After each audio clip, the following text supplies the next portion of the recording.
अस्सलाम वालेकुम dear students. Sir जी online वालों अगर आवाज और डिस्प्ले क्लियर है तो प्लीज एक बार हैंड रेज कर दीजिए। अगर आवाज और डिस्प्ले क्लियर है तो प्लीज एक बार हैंड रेज कर दीजिए।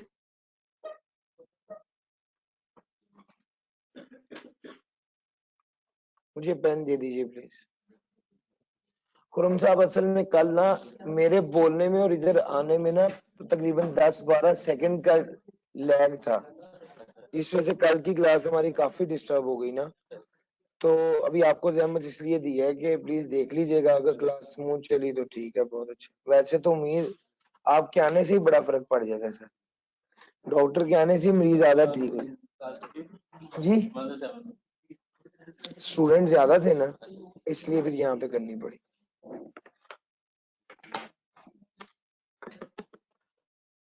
बिस्मिल्लाहिर्रहमानिर्रहीम, शुरू करें आज का काम। लो जी, पहला और कमाल का सवाल है जो आज तक आई कैप में एओपी का मुश्किल सवाल आया है ना, वो ये है। ये करा दूंगा तो आपको बाकी सवाल हलवाई लगेंगे अगर ये आपने अच्छे से समझ लिया तो। मेरी कोशिश ये होती है कि मुश्किल वाले सवाल पहले करा दूं, उस पे एक बार मेहनत होती है, आसान वाले सवाल जी। जो लाइट मेरा चेहरा रोशन कर रही है उसे बंद कर दीजिए। हाँ, बस ये स्क्रीन जो है ना वो रोशन रहे, और मैं मेजर चाहता ये हूं कि आपके दिमाग रोशन हो जाए।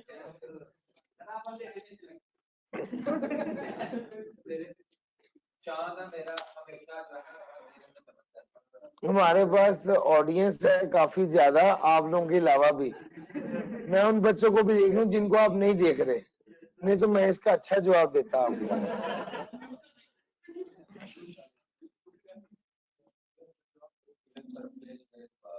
सर जी,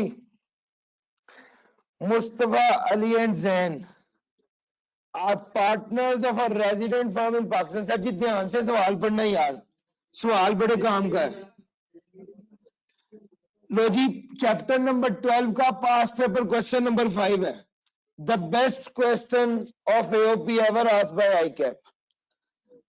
सर जी, Mustafa Ali and Jain are partners of a resident firm in Pakistan under the name and style Maze Enterprises, which is engaged in manufacturing and local supply of auto spare parts. Sir ji auto spare parts का काम कर रहे हैं। All partners have equal share of profits and losses in the firm. Following information has been extracted from accounting record of Maze for the tax year 20X9. Sir tax year 20X9 की उसने सारी सुना दी बातचीत। Sales इतनी है, cost of goods sold इतनी है, gross profit इतना है, admin and selling, finance charges, total expense, other income जो है और वो ऐड कर दिए तो प्रॉफिट बिफोर टैक्स आ गया। सर इस सवाल की शुरू तो बिल्कुल ऐसे है जैसे कोई बिजनेस का सवाल होता है। नॉर्मली एओपी का सवाल बिजनेस के सवाल की तरह ही होता है, विद द एक्सेप्शन कि उसके अंदर वो एक दो एडजस्टमेंट्स होती हैं।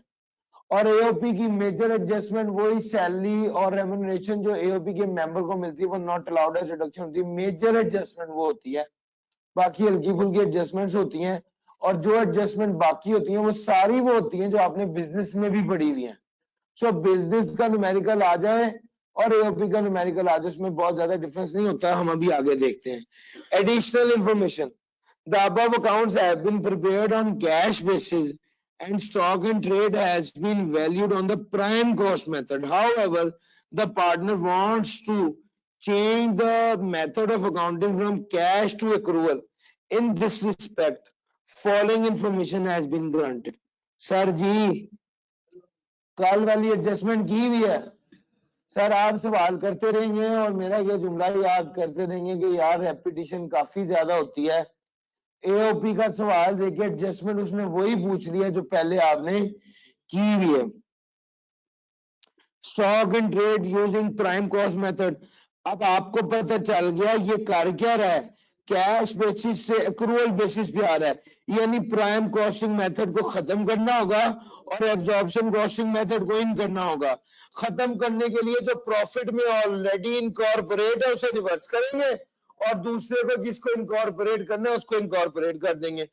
ओपनिंग बैलेंस प्रॉफिट में से माइनस हुआ होता है, प्लस कर देंगे, और क्लोजिंग बैलेंस प्लस हुआ होता है, माइनस कर देंगे।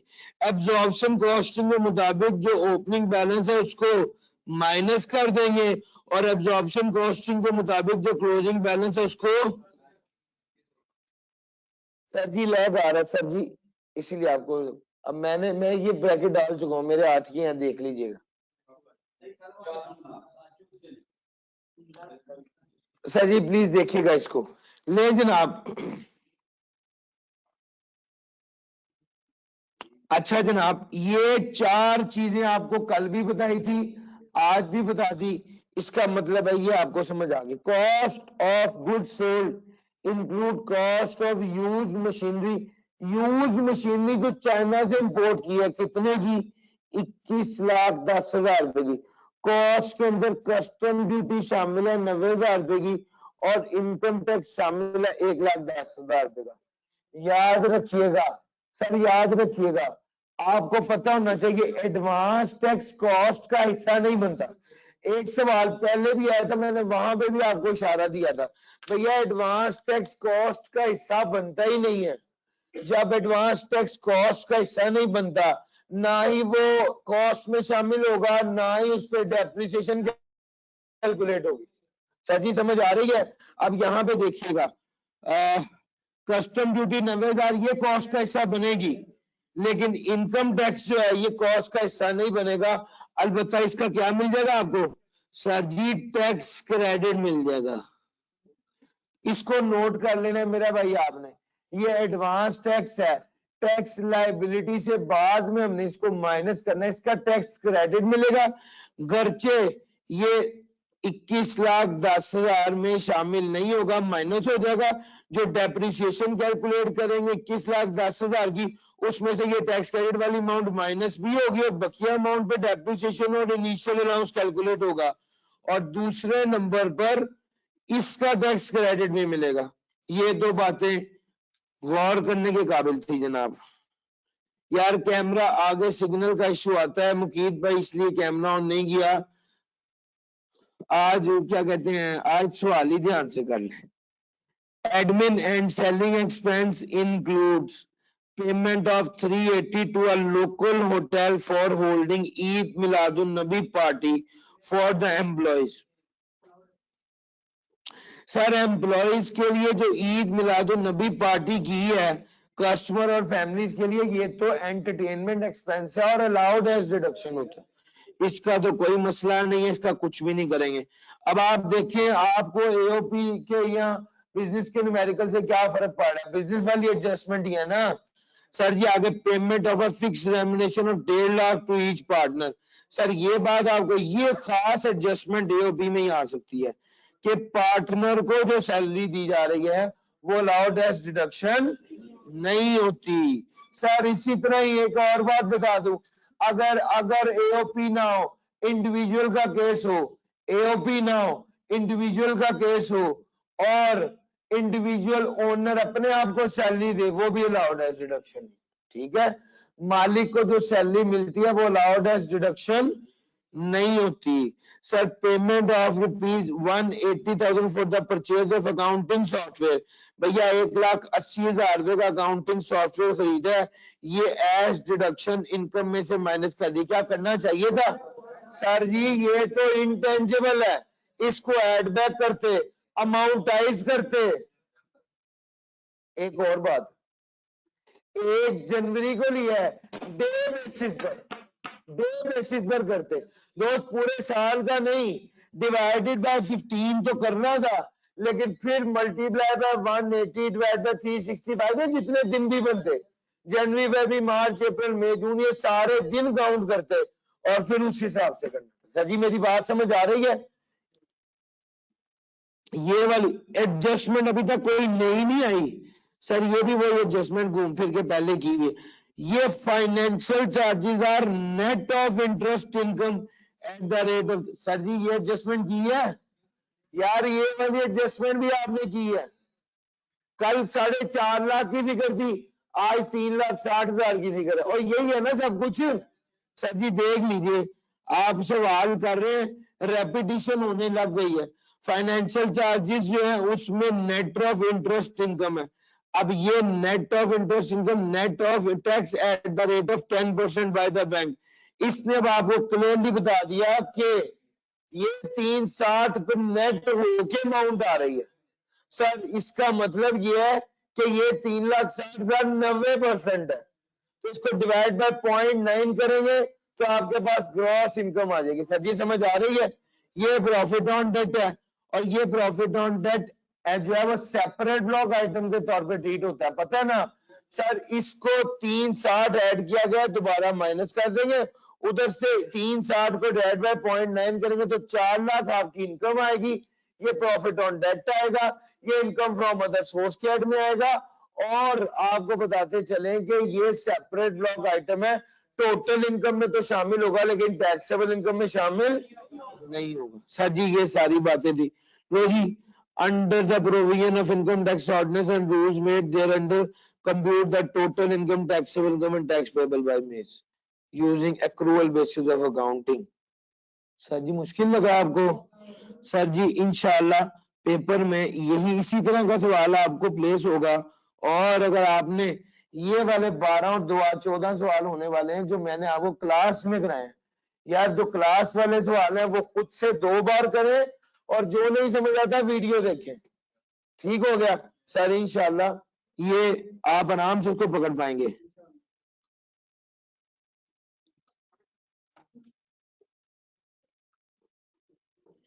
मेज computation of total income,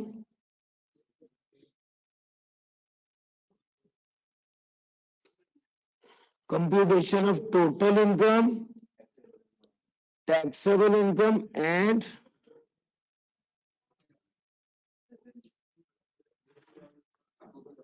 tax payable। Tax year क्या है जनाब? 20x9। ठीक सही चल रहा। सर जी यहां पर लिख दो income from business.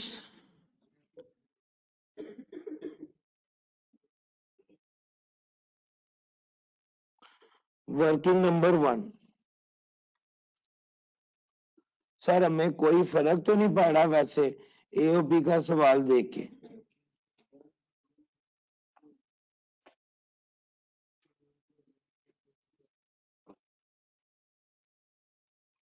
Sir ji accounting profit से शुरू करते हैं।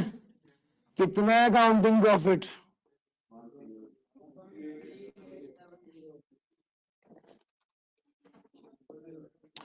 अच्छा जी, उसके अकाउंटिंग प्रॉफिट से आपने शुरू कर दिया तो सबसे पहले क्या करो सर, ये जो एडजस्टमेंट नंबर 1 है ये हम कर लेते हैं, और हमने इसको करना ये है कि ऐड 2 चीजें ऐड करनी है और 2 लेस करनी है। ऐड क्या करना है? Opening stock in trade,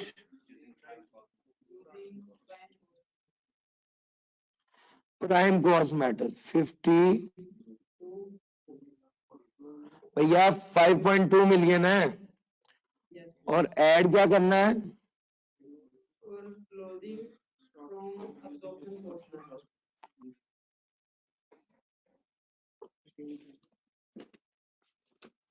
using absorption costing method. कितना बन गया भाई?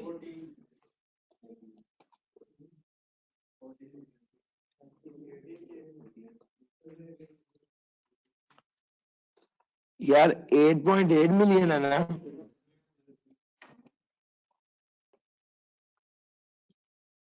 1 2 3 4, लेट इट बी लाइक, इधर आ जाते हैं। सभी लेस क्या करना है?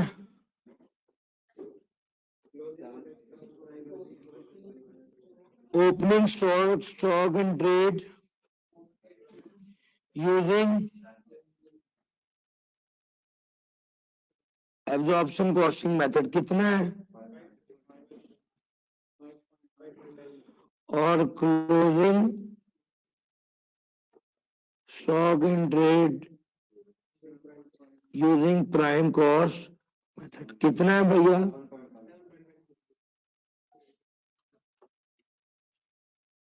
सर जी ये तो समझ आ गया ना, आपकी किताब में मैंने दूसरे तरीके से वो दो को इकट्ठा ले लेके एडजस्ट करके किया हुआ है, लेकिन मुझे लगता है कि आपके केस में उस वक्त बच्चे ने इंट्रो भी पढ़ी हुई थी, FR1 भी, तो उस वक्त पोजीशन और थी। मैं अभी आपके केस में रिस्क नहीं लेना चाहता, अलहदा अलहदा एक एक फिगर बता रहा हूँ, 4 फिगर्स को अलहदा अलहदा तसल्ली से ठंडा पानी पी के फिर करें ताकि गलती ना हो जाए मेरा भाई। Cost of good sold include cost of use machinery. Sir ji use machinery जो चाइना से इंपोर्ट किए मुझे पहले बताएं, इनिशियल अलाउंस मिलेगा? सबसे पहले ये कर लें, ऐड कर लें एडवांस टैक्स।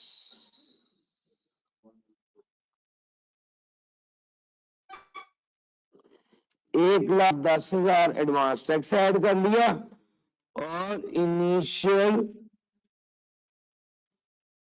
अलाउंस कितना है? 2 मिलियन का 25%। जी मेरा भाई,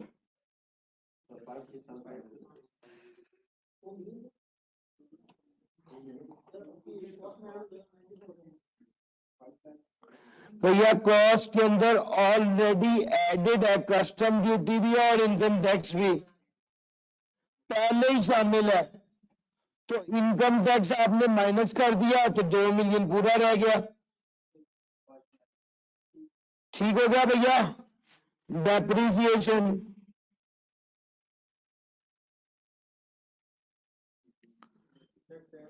यार एक मिनट जरा, sir cost of good sold में शामिल है 2110 पूरा। Sir cost of good sold में तो 2110,000 पूरा शामिल है, तो आपको क्या करना चाहिए? सिर्फ एडवांस टैक्स नहीं बल्कि पूरी cost of plant and machinery को ऐड बैक कर देना चाहिए। सर जी समझ आ रही है? और यार ये देखो ना, कॉस्ट ऑफ गुड सोल्ड में कितना शामिल है? 2110 शामिल है, ये कॉस्ट का हिस्सा तो नहीं ना बनना चाहिए, इसको ऐड बैक कर दिया, और लेस कर देंगे इनिशियल अलाउंस भी लेस कर दिया, डेप्रिसिएशन मेरा भाई 2 मिलियन में से 5 लाख लेस कर दें, इसके 15% का 50%। जी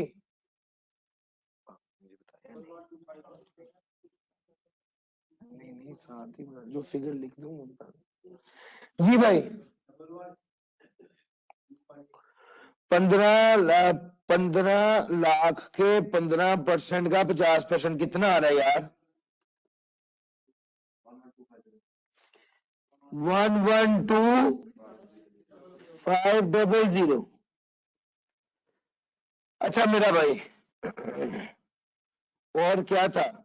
हमने इनिशियल अलाउंस भी ले लिया, डेप्रिसिएशन भी ले ली, एडवांस टैक्स और वो एड बैक भी कर दिया, और इसके साथ मार्क भी कर दिया कि इसको क्या मिलना है, टैक्स क्रेडिट मिलना है। यार ये वाली बात तो कंप्लीट हो गई, जरा एडमिन और सेलिंग वाली बात देखते हैं। वो कहता है एडमिन और सेलिंग के हवाले से ये है, 3,80,000 लोकल होटल को दिया एनुअल ईद मिलादुन नबी का, ईद मिलन बन 100 में ईद मिलादुन नबी भी है, ठीक है। तो ये कभी अब कल जो सवाल किया था जो लेटेस्ट टाइम में उसमें ईद उल अजहा है, हाँ जी बकरियों वाला, ठीक हो गया ना? सारे सारे आप भी 2 बार करेंगे आपको याद हो जाएंगे। Entertainment expense on Eid Milan party on employees,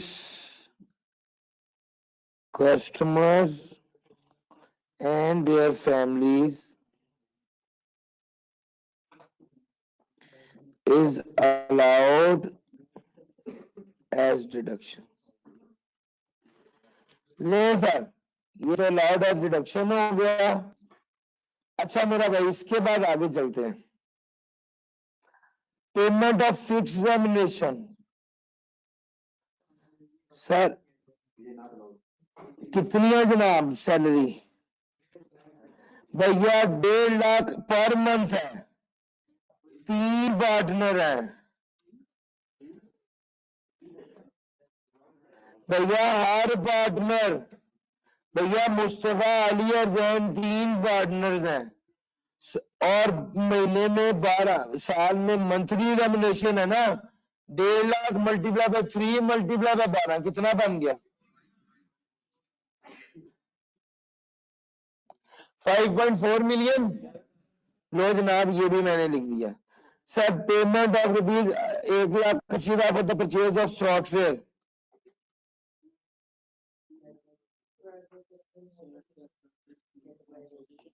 accounting software कितना है?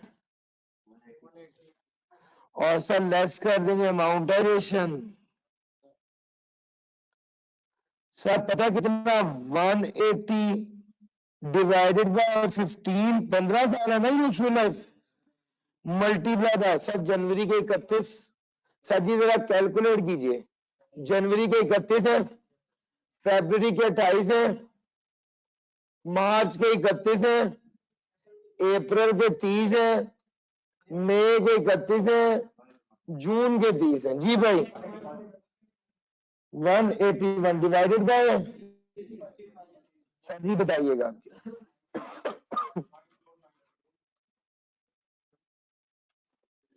सर जी बताइएगा जरा,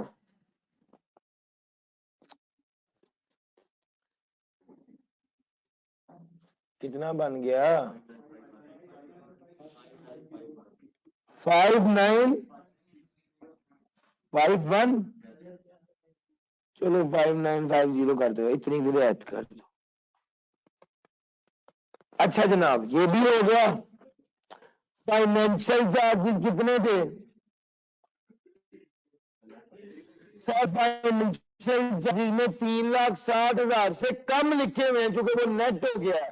सर आपने फाइनेंशियल चार्जेस 360 क्या कर देने हैं? लेस कर देने। सर ये लेस करने के बाद आपने एक वर्किंग और बनानी है।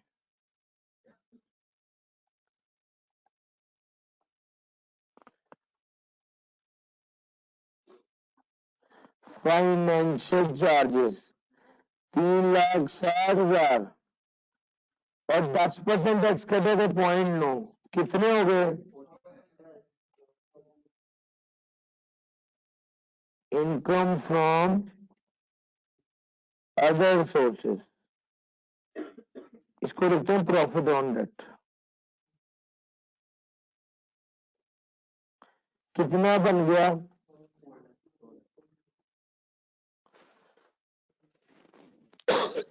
लो जनाब वर्किंग नंबर 4 में आ गया, प्रॉफिट ऑन डेट 4 लाख।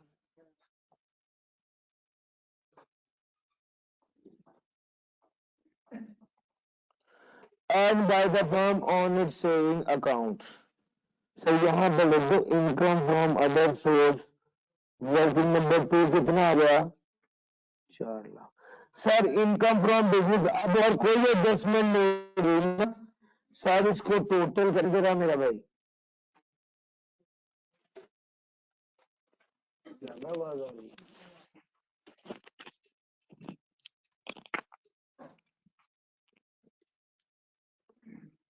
6/12 नहीं कर सकते, नंबर ऑफ डेज पे करना होता है। अफान 81 आना था, ऑलरेडी लेस नहीं किया। चार्जेस ऑलरेडी नहीं भाई, चार्जेस नेट हुए हैं, यानी माइनस ज्यादा होना था, 360 से कम हुआ है। फाइनेंशियल चार्जेस को ऐड क्यों नहीं किया भैया? फाइनेंशियल चार्जेस जो थे 15,740, इसके अंदर 3,60,000 रुपए के नेट होके आ रहे हैं, यानी कि असल में चार्जेस ज्यादा थे, 360 को क्या किया गया? नेट किया गया। सर समझ आ रही है? यही एडजस्टमेंट मैंने कल भी करवाई है 4.5 लाख वाली। सर ज्यादा माइनस होना चाहिए था 360 से, लेकिन एक तरफ इनकम थी एक तरफ एक्सपेंस था। इनकम एक्सपेंस को उसने क्या कर दिया? नेट कर दिया। वो कहते नेट नहीं करना। 360 को ज्यादा माइनस करो और जो इनकम जो प्रॉफिट ऑन डेट आ रहा है उसको अलहदा से इनकम ट्रीट करो। यही हमने किया सर। सर जी बताइएगा मुझे वैल्यू क्या आ रही है? जी भाई 2181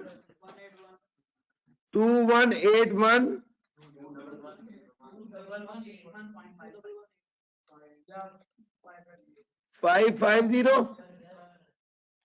यार बस थोड़ी क्लासें रह गई हैं, ये टॉर्चर इंशाल्लाह खत्म हो जाएगा भैया। इस फिगर को ऐसे बोलें 21815550। अगर सब लोग इसी स्टैंडर्ड पैटर्न से फिगर बोलेंगे तो गलती नहीं होगी ना। एक बोल रहे 2118, मैं नहीं 21181550 यही बता रहा हूँ। खैर जो यार कोई काम बात के लिए भी रख। आगे चलते हैं भाई।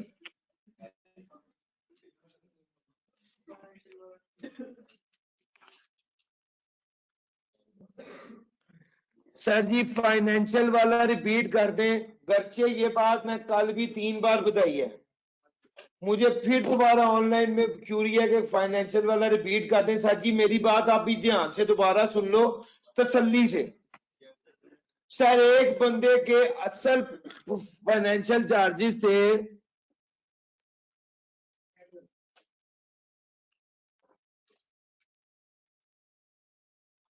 16,000 रुपए, ठीक है, और उसकी इनकम थी 3,60,000 की।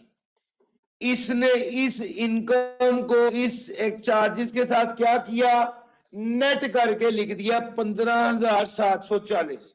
सर जी मेरी बात समझ आ रही है? इस 16,100 कर लो यार, 15,740। अब मेरी बात गौर से सुनना। हुआ ये कि असल एक्सपेंसेस कितने थे, असल फाइनेंशियल चार्जेस थे 16,100 और एक तरफ इंटरेस्ट इनकम थी 360 की। इसने दोनों को नेट करके 15,540 रुपए लिख दिए। सर जी मेरी बात समझ आ रही है? हमने कहा कि तुम पागल हो, ऐसे क्यों किया, ऐसे नहीं करना। उसकी वजह यह है कि जो इनकम आ रही है प्रॉफिट ऑन डेट की वो सेपरेट ब्लॉक आइटम है और इनकम फ्रॉम अदर सोर्स में आनी है, और जो खर्चा हो रहा है फाइनेंस का वो बिजनेस का हो रहा है, उसको अलहदा पूरा लिखो। सर जी मेरी बात समझ आ रही है? इसीलिए 360 से खर्चा कम लिखा था ना सर, ये देखें 360 से खर्चा कम लिखा था। सर ये जो 360 से खर्चा कम लिखा था इसको यहां पर दोबारा बढ़ा दिया। सर जी मेरी बात समझ आ रही है? 3,60,000 से खर्चा क्या किया है, यहां पर बढ़ा दिया, और दूसरी जगह पे इनकम फ्रॉम अदर सोर्स में ये 360 लेके। सर जी मेरी बात समझ आ रही है? और यस और नो? क्लियर है भाई? चलो फिर मुझे आगे चलना।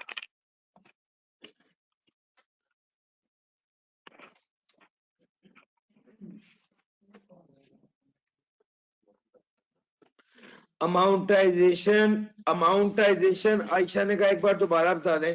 बेटा जी कोई मसला नहीं है, जैसे आपको चैप्टर 8 में पढ़ाया बिल्कुल वैसे ही किया।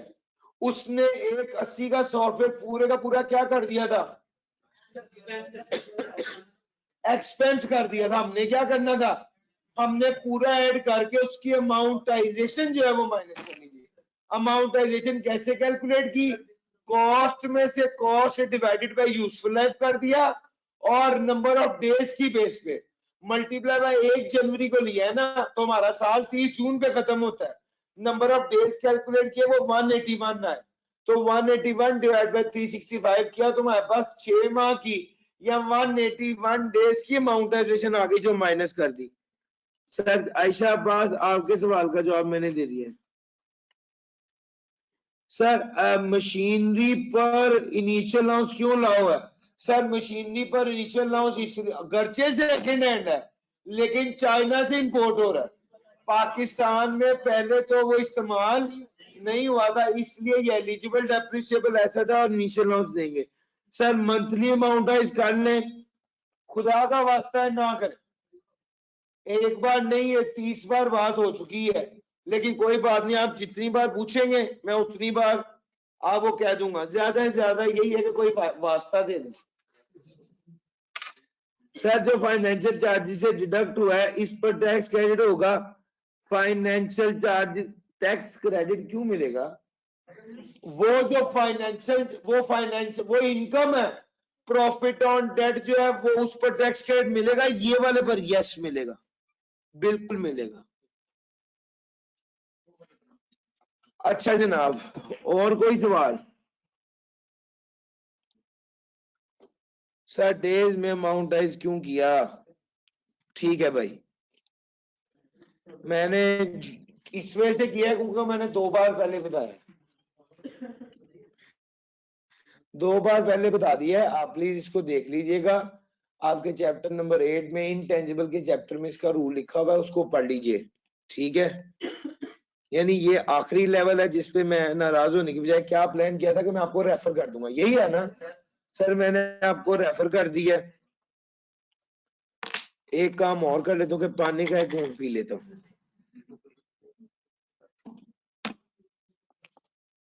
सर जी सवाल हमारा हल हो चुका हुआ है अल्हम्दुलिल्लाह। 21181550। सर टोटल इनकम कितनी आ गई? 21581550। Sir income from other source क्या है? सेपरेट ब्लॉक इनकम है, इसको माइनस कर देंगे तो यही आपके पास टैक्सेबल इनकम बन जाएगी। कितना बन गया? 21181550। सर टैक्सेबल इनकम बन गई। ये एओपी है, इस पर पेज 49 का ऊपर वाला टेबल देख के रेट अप्लाई करें जरा, कितना बनता है टैक्स।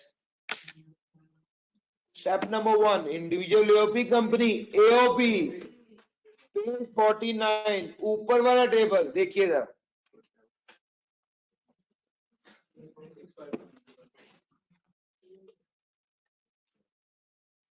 जी भैया,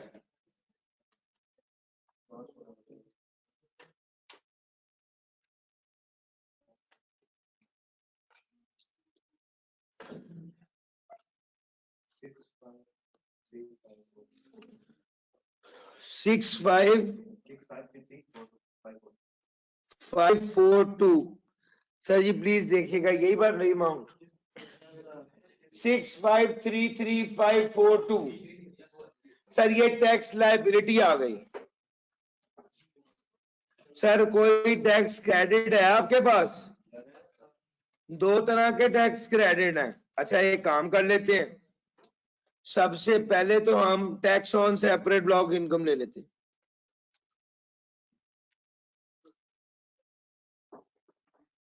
जी सर 4 लाख का कितना है? 15%। रेट आपको दिया हुआ होगा 60,000। सर उसके बाद लेस कर देंगे advance tax on plant and machinery, कितना था? 1,10,000। ऑन प्रॉफिट ऑन डेट कितना था? 40,000।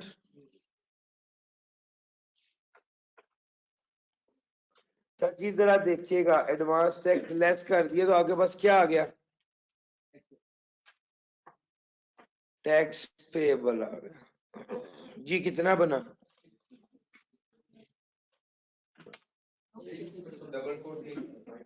446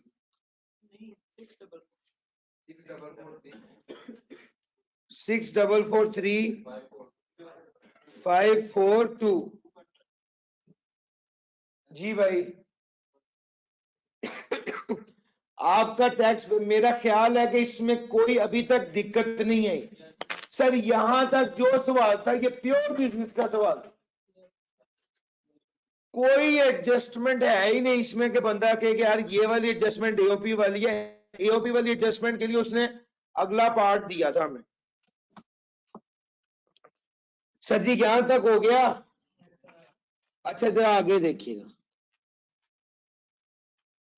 एक बार अगर जिन बच्चों को यहां तक समझ आ गया जरा एक बार हैंड रेज कर दो ऑनलाइन वालों। यार आप लोग बता दो यस और नो। क्लियर? चलो जी आगे चलते हैं।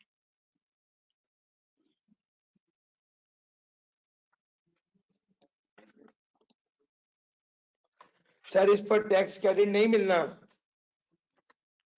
सर कस्टम ड्यूटी इंक्लूड नहीं है एडवांस टैक्स में। कस्टम ड्यूटी कॉस्ट का हिस्सा बनता है, ये एडवांस टैक्स नहीं होता। इनकम टैक्स के बारे में सारी स्टोरी पड़ी हुई है, कस्टम ड्यूटी के बारे में नहीं पता चली पड़ी। सर आपको कैसे पता चला कि एओपी के पार्टनर्स हैं? एओपी है पार्टनर्स। सर मुझे इस वजह से पता चला क्योंकि मैंने सवाल पढ़ा हुआ है। सर सवाल में लिखा हुआ मुस्तफा अली एंड जैन पार्टनर्स है, इस वजह से मुझे पता चल गया था। अच्छा फिर उसके बाद आ गया सर 15% बता दे, ये बता दिया 15% उसने पेपर में दिया होगा। 15% रेट प्रॉफिट ऑन डेट पे लगना है, उसने पेपर में दिया होगा। अगर ना भी दिया हो तो आपको भी पता है, आपने चैप्टर नंबर 10 में पढ़ा हुआ है कि 15% लगता है 5 मिलियन तक, लेकिन इसको याद रखने की जरूरत नहीं, उसने पेपर में दिया होगा।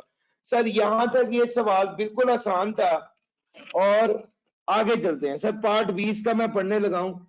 कलर चेंज कर लेते हैं और कलर हम कर लेंगे blue. Besides the share of income from maize, Zain has received the following amount from his employment with Hassan Pakistan Limited during the tax year 20X9। इसके अलावा हसन की ये इनकम है, जैन की मंथली सैलरी है 2 लाख, रीइंबर्समेंट होता है 3.5 lakh for actual cost of medical services for him and is dependent from an insurance company under the health insurance policy। Sir इसको मेडिकल फैसिलिटी मिली हुई है। मेडिकल फैसिलिटी अगर मिली हुई है तो ये क्या है, एग्जेम्प्ट होगी, टैक्सेबल नहीं होगी, चूंकि इसको हेल्थ इंश्योरेंस पॉलिसी के तहत मिल रही है। 31 मार्च 2009 को इसने गाड़ी खरीदी एचपीएल से 1,10,800 रुपए की, जबकि उसकी मार्केट वैल्यू क्या थी, 2.5 lakh.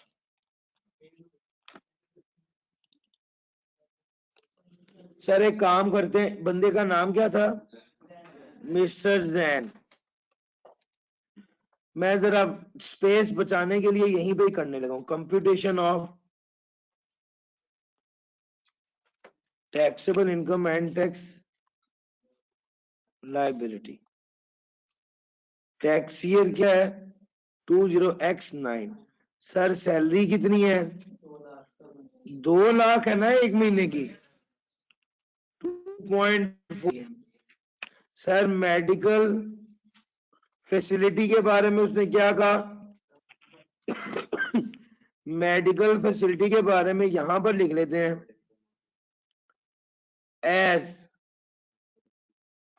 Medical facility provided by the employer is exempt from tax if provided as per the terms of employment NTN of practitioner is available or attested by। Sir जी ये आप भी ना कभी टाइम निकाल के याद कर लेना यार, हैं बिजी तो हैं आप लोग बहुत जिंदगियों में, लेकिन कभी टाइम मिले तो, अगर नाना दिल चाह रहा हो तो ये सोचना कि यार सर का अपना ही कोई फायदा होगा इसमें, मेरे लिए याद कर लेना, ये पेपर में लाइन काम आएगी, ठीक है। सर मेडिकल फैसिलिटी पे कोई नहीं लगेगा टैक्स। तीसरे नंबर पे उसने कार परचेज की है, कितने पैसे दिए हैं, 1,10,800 मार्केट वैल्यू क्या थी सर? कार के बारे में क्या लिखेंगे? 2.5 लाख फेयर मार्केट वैल्यू थी, 1,10,800 उसने पे किया, कितना हो गया भैया? 139200। सर इसके अलावा ना कोई ज़कात है ना कुछ है, ये क्या हो गई इसकी टैक्सेबल इनकम? इसकी कितनी हो गई? 2539,200। सर ये इसकी टैक्सेबल इनकम हो गई। अब जरा अगले स्टेप में जाइए और शेयर ऑफ एओपी की बात करें। जी कितना शेयर ऑफ एओपी इसको मिलना है? सर अब इसकी टैक्सेबल इनकम तो हमारे पास है, इसकी टैक्सेबल इनकम तो हमारे पास है, मगर मसला क्या है सर? सैलरी की एडजस्टमेंट है इसके अंदर। चूंकि सैलरी की एडजस्टमेंट है तो हमें क्या करना पड़ेगा? टेबल बनाना पड़ेगा सर जी। अच्छा एक तरफ हम लिखेंगे, क्या नाम थे बंदों के? मुर्तजा, मुस्तफा, अली, जैन, टोटल।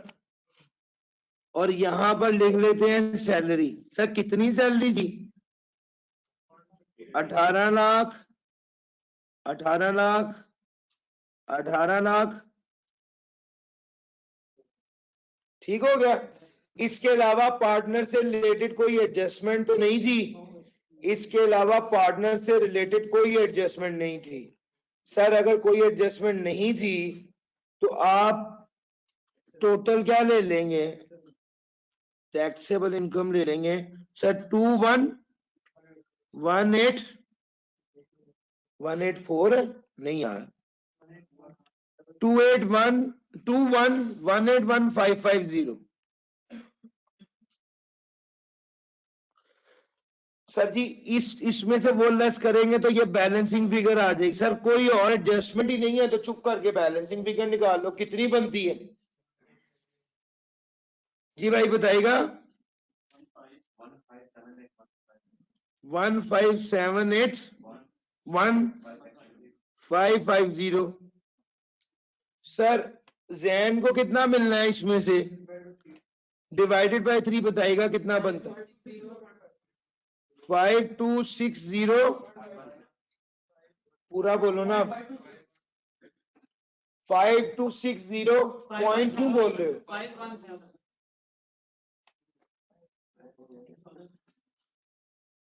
ठीक हो गया। अच्छा जी ये आ गया, तो इसका हिस्सा कितना बना? इसको बोले आप क्या करते हैं, टेबल पूरा फिल करने की भी जरूरत नहीं है सर, इसको यहाँ पे निकाले हमारे लिए रेलिवेंट कितना है, इसको उसके अंदर जमा करते हैं सर।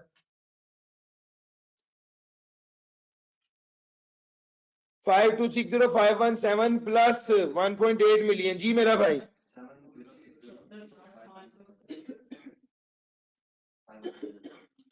सर ये बन गया share of AOP 7060517।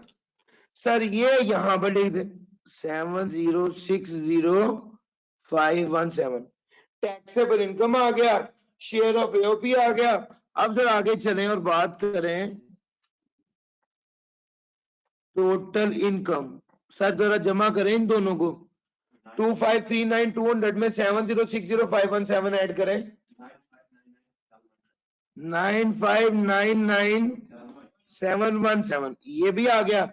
Sir tax liability for rate purpose निकाल लें। Tax liability for rate purpose निकाल लीजिए। 9599,717। Step number 1 individual AOP company, individual salaried non salaried, बड़ी ट्रिकी पोजीशन है। सैलरीड है कि नॉन सैलरीड है? सर नॉन सैलरीड है। इसकी इस 75% से ज्यादा सैलरी इनकम नहीं है इसकी। मेजर तो शेयर एओपी का है, तो यहां पर सैलरीड वाला रेट नहीं लगना मेरा भाई, नॉन सैलरीड वाला रेट लगना है। जी भाई।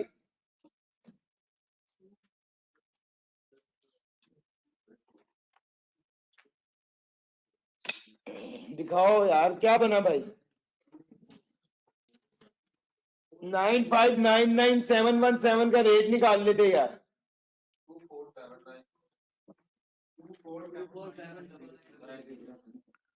247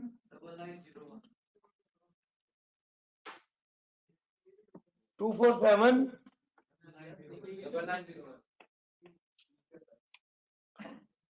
actual tax liability.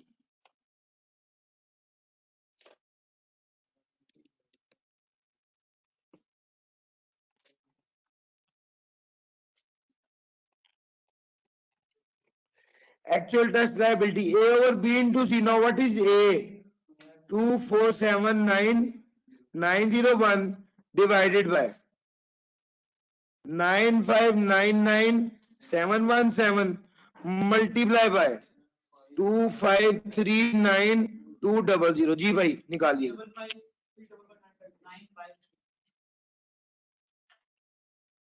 655953 सर ये आंसर है। ये टैक्स पेबल आपका आ गया। Tax liability for rate purposes.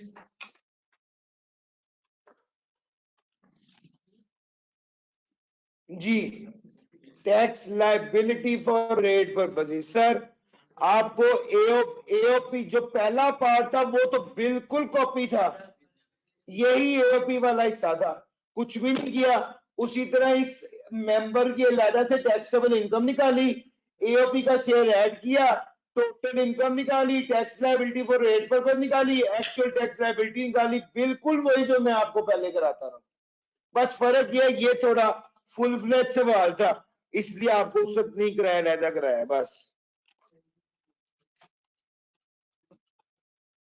Done हो गया यार, मैंने ज्यादा जल्दी तो नहीं करा दिया।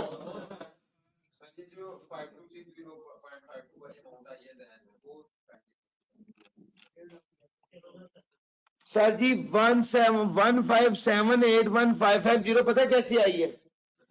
सर सबसे पहले 5.4 मिलियन आ गई थी ना टोटल सैलरी की अमाउंट, ये एडजस्टमेंट थी। टैक्सेबल इनकम हमारे पास कितनी थी? 211815550। इसमें से 5.4 मिलियन माइनस कर दी। ये जो 211815550 में से 5.4 मिलियन ये वाला माइनस करें तो ये बैलेंसिंग फिगर आ गई। इसको प्रॉफिट शेयरिंग रेशो में तकसीम कर दे। सर चूंकि ये इक्वली प्रॉफिट शेयर कर रहे थे तो 5260, ये देखो मेरा भाई, ये पता कैसे आई है? 157815550 डिवाइडेड बाई 3 करके आई। 5260,517, इसमें 18 लाख उसका ऐड करें सैलरी वाला, ये उसकी आ गई शेयर ऑफ एओपी। सर जी कोई सवाल आपको नहीं समझ आया प्लीज शेयर कर दीजिएगा। अब मुझे सवाल पूछ लीजिए। आपको मैंने आज जो सुबह के वक्त, सुबह की क्लास के टाइम पे आपको वीडियो भेज दी थी। असल में जो कल जो सवाल आपको लास्ट में करवाया था उसमें मेजर इश्यू ये आ रहा था कि उसका सॉल्यूशन नहीं था अवेलेबल, और मैं आप लोगों पे मतलब जो तो सॉल्यूशन अवेलेबल है वो तो ठीक है, जो मैंने क्लास में करा दिए वो भी ठीक है, लेकिन जिसका सॉल्यूशन भी अवेलेबल नहीं था तो मैं आप लोगों को उस तरह टच नहीं कर पा रहा था। सो मैंने डिसाइड किया कि इसको करा के आपके साथ उसकी रिकॉर्डिंग शेयर कर दी जाए। ठीक है सर, वो प्रॉपरली सवाल करा के उसकी रिकॉर्डिंग आपके साथ शेयर कर ली। उसका पीडीएफ, मैं उसका भी पीडीएफ अभी शेयर कर दूंगा और इसका भी पीडीएफ भी अभी इंशाल्लाह शेयर कर दूंगा। सर जी बिल्कुल नमाज पढ़ने का टाइम हो रहा है, मुझे सिर्फ 5 मिनट दीजिए। एक बार मैं आपको ये वाला सवाल जो अगला कराने लगा हूं वो रीड करा दूं। वो अगर आपको ये सवाल अच्छे से समझ आ गया है तो मुझे लगता है कि वो वाला सवाल वुड बी वेरी इजी। शायद आप लोग सवाल पढ़ के कहेंगे सर हम ये खुद कर लेंगे, जरा 1 मिनट देख। एक स्टूडेंट ने सवाल पूछा, इसमें मिनिमम टैक्स नहीं आएगा। नॉर्मली एग्जामिनर ये सवाल पूछते हुए, ये सवाल करते हुए खुद कह देता है कि जनाब मिनिमम टैक्स को इग्नोर करें, जिस तरह उसने पिछली बार कह दिया था। नॉर्मली मिनिमम टैक्स वाली बात वो फाइनल लेवल पे पूछता है। सर जी ये सवाल है मेरे से डिस्कस कर लें, अभी नमाज का टाइम है थोड़ा, मैं उतनी देर में ये डिस्कस करा दूं। अगर आप में से कुछ स्टूडेंट ने कहा कि सवाल करा दें तो नमाज के बाद सवाल करा दूंगा, अदरवाइज ये आपको असाइनमेंट दे दूंगा, इसके बारे में मुझे इत्मीनान है कि ये सवाल आप कर सकते हैं, क्योंकि ये बहुत आसान है और ये बिल्कुल बिजनेस टाइप है। सब करते हैं। Baqir, Asad and Rahi are members of an AOP. Sir जी मेरे साथ रहिएगा प्लीज, सिर्फ 5 मिनट मुझे दे दीजिए ताकि डिसाइड कर लेंगे नमाज के बाद भी आना है या नहीं। Bakir, Asad and Rai are members of an AOP, BAR and share profit and losses in the ratio 5:3:2 respectively. BAR is engaged in the business of trading consumer electronics and has 2 independent branches on each in Tehran and Dubai. Following information has been extracted: sales, cost of sales, GP, admin and selling, financial charges, other income or profit before tax. Sir, your computation should commence from the figure. ये तो उसको कहीं बड़ी गाल की थी, तो हमें पहले ही पता है। सर ये तो पता है ना आपको कि आपने वर्किंग शुरू कहां से करनी है? प्रॉफिट बिफोर टैक्स से वर्किंग शुरू करनी है। सर कॉस्ट ऑफ सेल में क्या शामिल है? क्लोजिंग स्टॉक शामिल है which has been valued at NRV. The cost of closing stock under the absorption costing method कितना था? 1950. सर आपने क्या किया? क्लोजिंग स्टॉक को वैल्यू किया गया NRV पे जो 1820 थी। The cost of closing stock under absorption costing था 1950. आपको पता होना चाहिए inventory should be valued at lower of cost NRV. Sir इसने उसको एनआरवी पे ही रिकॉर्ड किया है, बिल्कुल ठीक किया है। इससे एडजस्टमेंट का कुछ भी नहीं करना था। आपने एब्जॉर्प्शन कॉस्टिंग उसको लेकर भी नहीं आना, आपने तो कॉस्ट और NRV which ever is lower उस पर लेके आना ना। सर एनआरवी 1820 थी, एब्जॉर्प्शन कॉस्टिंग के मुताबिक 1950 थी। वो कहता है क्लोजिंग स्टॉक को हमने एनआरवी पे रिकॉर्ड किया है, उसे कहीं शाबाश, बिल्कुल ठीक की है। Provision of 75,000 slow moving. Sir provision तो माइनस करने की इजाजत है, सर इसको ऐड बैक करना। फ्रेट चार्जेस कितने थे? सर 1,60,000 कैश में पे किए हैं। सर एक्सेप्शन है ना, ये कैश में पे किए, ये अलाउड है, डिडक्शन होंगे, इसका कुछ भी नहीं करना। कमीशन दी गई है ऑफ 2,90,000 टू बाकिर।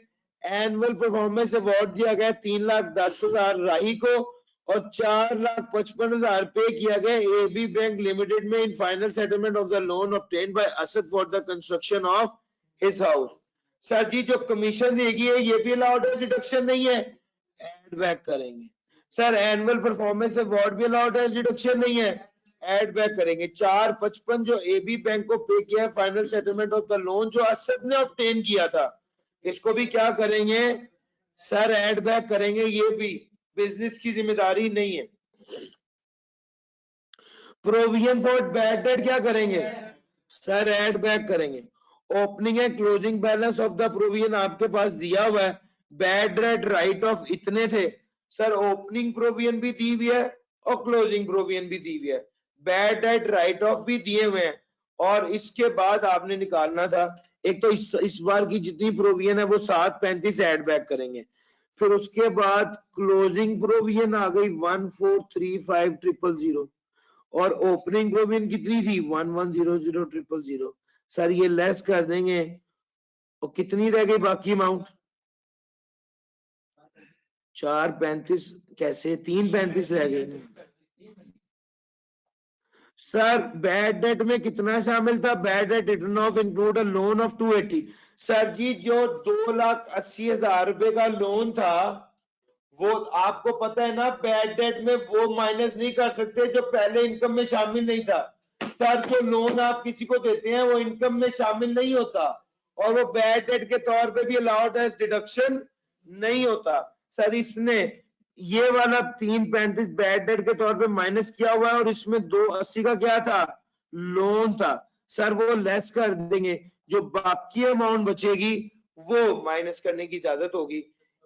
ये जितनी भी अमाउंट बचेगी वो माइनस करनी थी।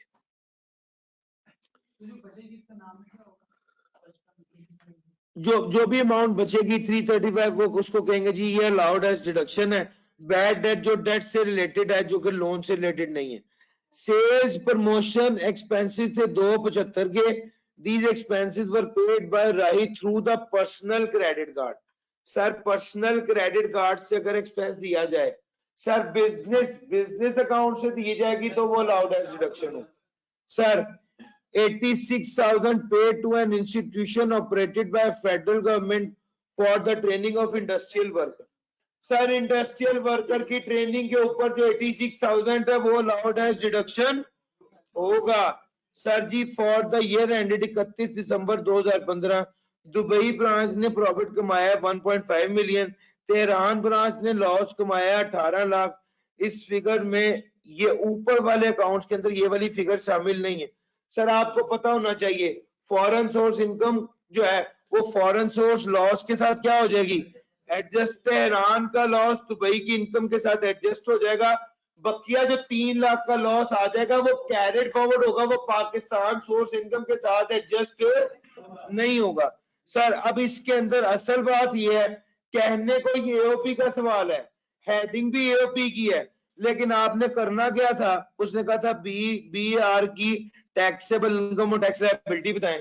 इसके अंदर ना टेबल बनना है, ना पार्टनर्स को उसके शेयर की एडजस्टमेंट थी, कुछ भी नहीं था। ये कहने को एओपी है, असल में बिजनेस का सवाल।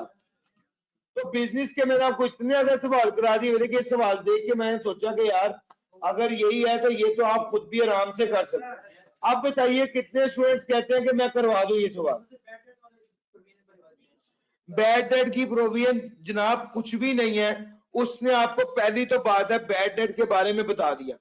बैड डेट कितना था सर, 7,35,000 प्रोविजन थी, ये तो कर दी एड बैक। फिर उसके बाद दूसरे नंबर पे आपने क्या करना था, इसका एक टेबल बना लीजिए। ओपनिंग प्रोविजन थी 1,10,000 की, इस साल प्रोविजन फॉर बैड डेट कितनी आ गई थी, 7,35,000। मैं इसको नए सिरे से सही से करके आपको बता देता हूं। 7,35,000 इस साल की प्रोविजन थी, ये लिखी हुई है, ठीक हो गया। इसके बाद क्लोजिंग कितनी थी, 14,35, ये लेस कर देंगे तो 11 लाख में 7,35 ऐड करेंगे और 14,35 लेस करेंगे, ठीक हो गया। सर ये कितना आ गया, 4 लाख आ गया। सर इस 4 लाख से 2,80,000 क्या था, सर असल में ये 4 लाख बैड डेट थे ना यार, ये क्या बदतमीजी, एक मिनट ठहर जाइए। सर आपने सिंपल टेबल बनाना है या सिंपल अकाउंट बना लीजिए। आपने ओपनिंग लिया, उसके अंदर provision for the year add किया, उसमें से क्लोजिंग लेस कर दिया, तो जो क्लोजिंग लेस किया ये आता है बैड डेट। इस बैड डेट में से ये डेट रिलेटेड किससे है,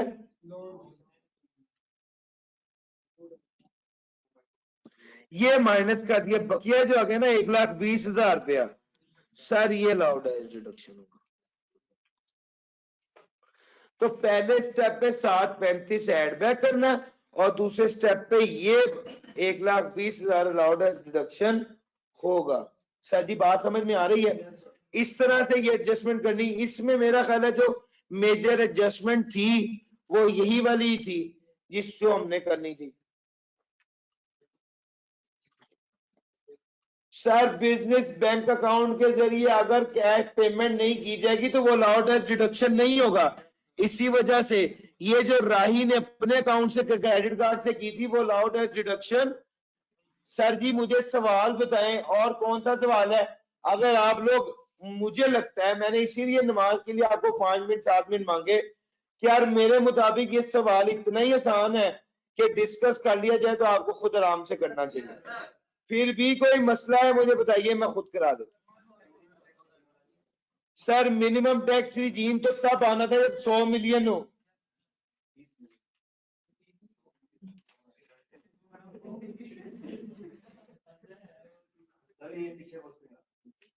आंसर में मिनिमम टैक्स रिजीम वाला पार्ट लिखा हुआ है, इसको प्लीज नोट कर लीजिए। पुराने दौर में मिनिमम टैक्स रिजीम वाले पार्ट में लिखा होता था क्या कहते हैं 10 मिलियन था पहले, अब लिखा हुआ है 100 मिलियन। ये नोट कर ले भाई, ये नोट कर ले, इसको करेक्ट करना है। आप लोगों ने मिनिमम टैक्स रिजीम वाले को हाथ भी नहीं लगाना और कुछ करना भी नहीं है।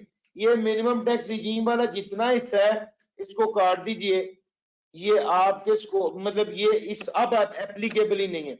पेज 220 में, पेज 220 में जो मिनिमम टैक्स रिजीम वाला हिस्सा है उसको काट दीजिए।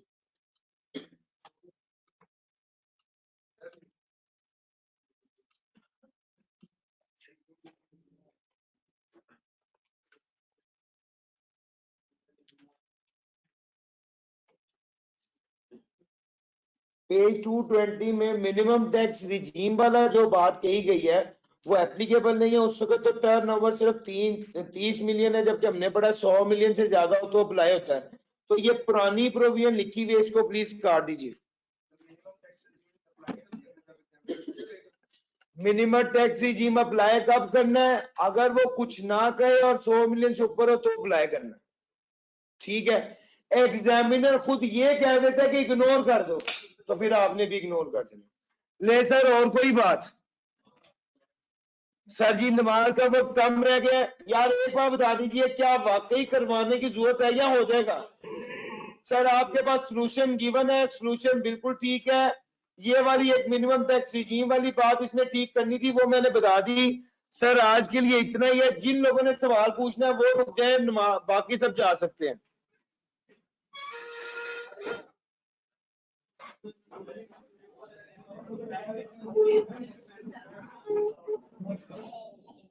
जी सवाल जिन्होंने पूछना है वो रुक जाइए। जी बताएं।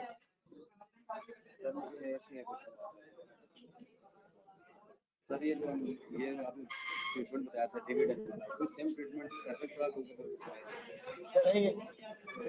ये वो वाला आई कैप ने इसको वैसे नहीं किया, पहले वो कर वो ठीक नहीं है। वो ये मैंने कराया वो इस साल ये आया है, इस साल का चक्कर नहीं, हमेशा ऐसे ही करना होता है। ये आई कैप ने गलत किया।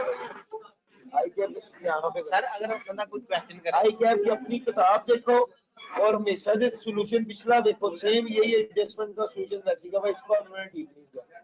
कमेटी बदलती रहती, मुख्तलिफ कमेटी किताब में ऐसे ही होगा। आप आई कैप की किताब निकालो, चैप्टर नंबर 10 की 6 क्वेश्चन है, इसी किताब में निकालो। चैप्टर नंबर 10 की 10.6 है, वो निकालोगे ना E6 तो आपको पता चलेगा कैसे करना।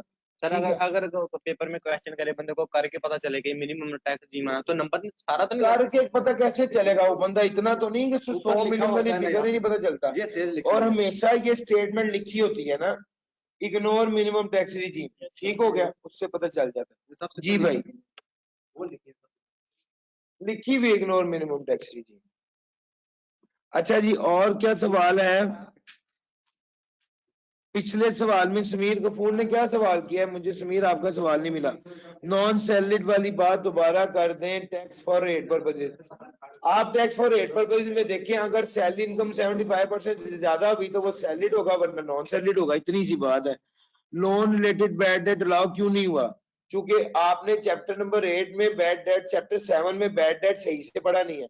वहां पर लिखा हुआ है कि बैड डेट सिर्फ वही अलाउ होता है जो पहले इनकम में शामिल हो। जब आप किसी को लोन देते हैं तो वो इनकम में शामिल ही नहीं होता, तो जब वो बैड होता है तो वो अलाउड एज डिडक्शन भी नहीं होता। अजीम आपके सवाल का जवाब है। क्लास एंड होगी? हाँ जी होगी। सर जी क्या करेक्शन करनी है? कोई करेक्शन नहीं है, सिर्फ आपके क्वेश्चन नंबर 1 के सवाल के जवाब में जो मिनिमम टैक्स रिजीम वाला एरिया है वो काट दीजिए, बस ये करेक्शन। अगर बैड डेट के पिछले साल इनकम बनाई होती तो इस साल फिर इसको इग्नोर करते हैं ना, क्योंकि पहले माइनस था। जी भाई बैड डेट अगर इनकम बनी होती तो फिर वो लोन के तौर पे ना होता, फिर पूरा माइनस करते, फिर पूरा 4 लाख माइनस करते, फिर 280 लेस ना करते। सर ये जो ये एल्फी फेल्फी वाला सवाल है सर, इसमें जो हर बकाया है उसमें 1347 लिखे हुए हैं, इसमें 947 है सर, ये क्यों है? मतलब रेट वही बनता है, उसको वैसे करके देखने सेम आंसर है। ये वाला मैंने किया वो तो चेंज आ रहा था। नहीं चेंज नहीं आता है वो आपको सर ये सेम होता है यार, करके देख लो। सर कोई सवाल है पूछ लीजिए, मेरे पास इस वक्त कोई सवाल नहीं है किसी स्टूडेंट का। नॉन सैलरीड वाली बात मैंने बता दी है वैसे में, नॉन सैलरीड वाली बात। जी बताइए। तो यहाँ पे जो हमने मेज वाला किया उसमें उसने नहीं बताया हुआ मिनिमम टैक्स रिजीम करना है कि नहीं, और सेल पे 100 होता है। असल में वो नॉर्मली बता देता है, यहाँ पर उसने नहीं बताया। तो भी मसला नहीं है, ये शायद मैंने सवाल में ना लिखा हो, उसने आई कैप में बताया हुआ है, ठीक है। और अगर फिर भी कोई ऐसी बात है तो कोई ऐसी बात नहीं कि यार ऐसी कर नहीं सकते, फंस गए हैं, दोनों तरीके से कोई मसला नहीं है। आप टैक्स लाइबिलिटी जब आपने एओपी की निकाली है, उसके बाद लिखो अगर मिनिमम टैक्स रिजीम पे जाएं तो 140 मिलियन का 1.25% निकालें तो इतना बनता है, वो साथ लिख देना, इतनी सी बात है। कोई ऐसी बात नहीं कि मिनिमम टैक्स रिजीम आ गया तो हम फंस गए हैं।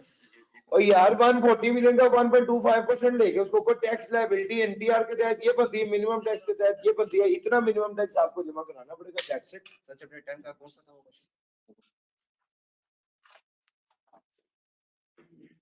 तो मेरा समय वो रूममेट है ना, तो वो हम क्वेश्चंस कर रहे थे, वो कह रहा था, कहता है ये डिविडेंड जो जिस तरीके से ट्रीट होता है इस तरीके से ये प्रॉफिट एंड डेट नहीं ट्रीट होगा, इसमें पहले वो रेट लगाएंगे उसके बाद वो ऐड करेंगे।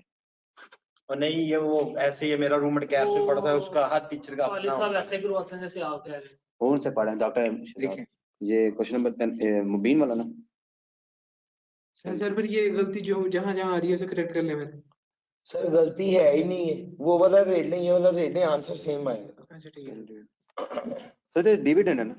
हाँ जी, डिविडेंड का तो ऐसे ही होगा, प्रॉफिट एंड डेट की बात कर रहा था आप प्रॉफिट ऑन डेट के बारे से क्या कह रहे हैं? कि जैसे आपने वो ऐड करवा दिया, ठीक है, वो ये 510 में 2 लाख ऐड करवा, उसके बाद पॉइंट डिवाइडेड 0.8 करवाया ना, तो डिविडेंड तो ऐसे ट्रीट होता है, लेकिन प्रॉफिट एंड डेट ऐसे नहीं था कि वो पहले 0.8 पे क्यों पहले उसके होगा? बाद क्यों होगा ऐसे? वो है कि दोनों है कि सेपरेट कुछ आइटम थे, दोनों डिडक्शन एट सोर्स, दोनों ने टैक्स काटा, टैक्स काट के जो अमाउंट मिली है उस पर उसने ज़कात माइनस की, ऐसे हुआ या नहीं हुआ? लेकिन वो आप कह रहे हो कि टैक्स देखो 100 रुपए मेरा डिविडेंड बनता था या इंटरेस्ट ऑन लोन बनता था, ठीक है, उसने सबसे पहले क्या किया, उसने टैक्स काटा, बकिया अमाउंट पे क्या किया, उसने ज़कात काट के आपको बाकी पैसे दे दिए, इसको वर्क बैक करना। आपने पहले ज़कात ऐड की फिर ग्रॉस अप किया, लेकिन इस अमाउंट अगर उसने नहीं, आपने हमेशा करना ही इसी तरह। अमाउंट में तो फर्क आएगा ना, फिर हैं? अमाउंट में फर्क आ जाएगा। कैसे फर्क आएगा? देखिए 510 है जो कल हमने क्वेश्चन किया, 510 था, उसमें ऐड करें 2 लाख, ठीक है, डिवाइडेड बाय 0.85 करें तो आती है जिस तरह आपने 835 समथिंग आ जाती है, और हम डायरेक्ट 510 को डिवाइड करें 0.85 से और फिर जो आंसर निकलता है उसमें 2 ऐड करें तो फिर वो 8 लाख बनती है। मुझे इस चीज का पता है कि आप क्या कह रहे हो, लेकिन मैं ये बता रहा हूँ कि आप लॉजिकली मुझे एक बात बताओ ना। नहीं सर, ऑनलाइन वाला कोई सवाल है तो आदिल क्या पूछ रहे हैं आप? टीचर्स ने ऐसे करवाया हुआ है कि प्रॉफिट और डेट कौन सा सवाल है यार ये है सर जी लास्ट क्वेश्चन निकाल लिया, नंबर ग्रोस निकाल के 5.8 फिर लाख है सैलरी में क्वेश्चन में किया हुआ मेंशन कुछ नहीं किया किया हुआ हुआ है और वो 1.5 लाख मेंशन किया हुआ है, 1.5 लाख को मल्टीप्लाई बाय 12 करें तो 18 लाख बनता है। जवाब ये है में समझ इसी नहीं बात पे आया। बहस हो रही थी मैंने कहा भाई एक महीने का 1.5 लाख है, पूरे साल का 18 लाख हो जाएगा, इसमें क्या मुश्किल है आदिल? मतलब वो सर ने करवाया है। बोली बात सुनी क्या? अच्छा लो जनाब, ओके जी, थैंक यू जी, अल्लाह हाफिज। बताइए।